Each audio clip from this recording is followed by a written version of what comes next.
Okay. Jamen til dig, Pernille. Okay. Hvad så, Sylvester? Vil du være med?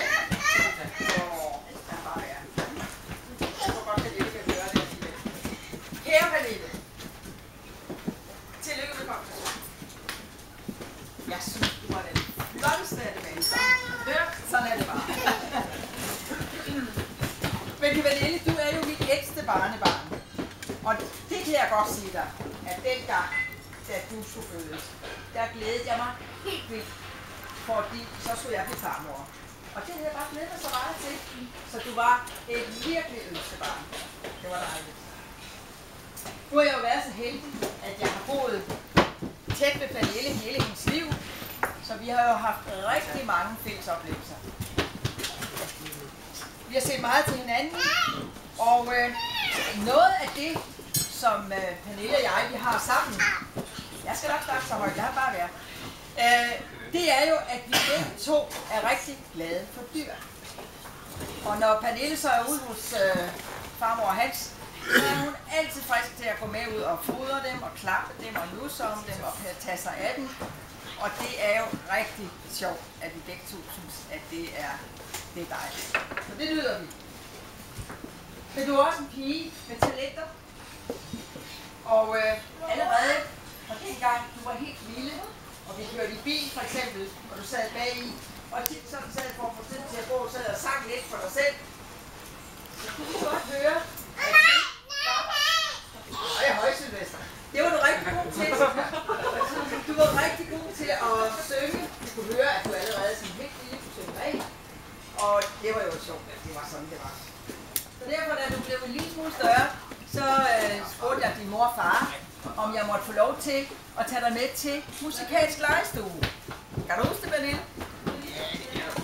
I par år gik vi hos søde Inger op på Hør skole og hyggede os sådan en eftermiddag om ugen, hvor vi legede alle mulige skægge sangleje. Du er også god til at tegne. Og så er du gået til alle mulige ting i tidens løb. Jeg ved, at du er gået til gymnastik og til svømning og til dans. Og så ved jeg også, at du er gået til en hel masse andet, som jeg slet ikke har styr på. Men jeg synes, det er rigtig sjovt, at du har lyst til at prøve kræfter med sådan mange forskellige ting. Nu går du også til noget, der hedder kun for piger. Og det, ja, det lyder spændende, men det er også noget med at lave mange spændende ting. Så det har du i hvert fald brugt tid på.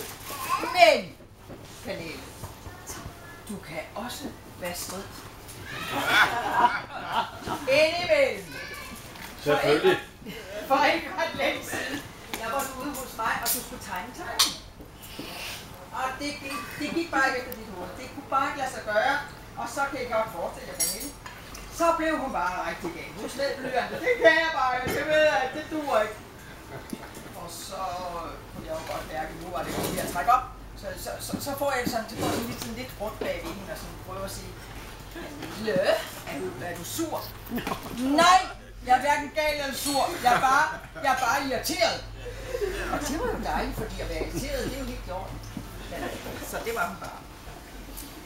Men alt i alt, Pernille, så er jeg jo altså bare ret vild med dig.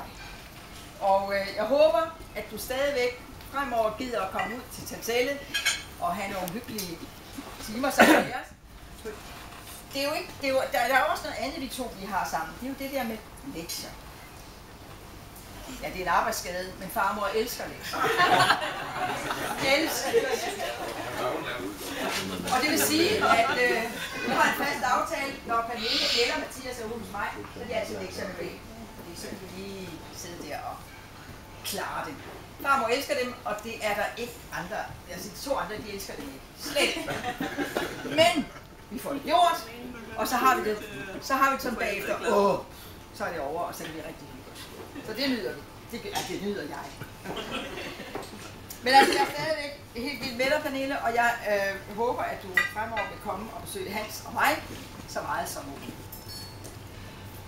Ja, det var ordene til Pernille fra mig. Og jeg vil gerne igen have, at I skal rejse jer op og for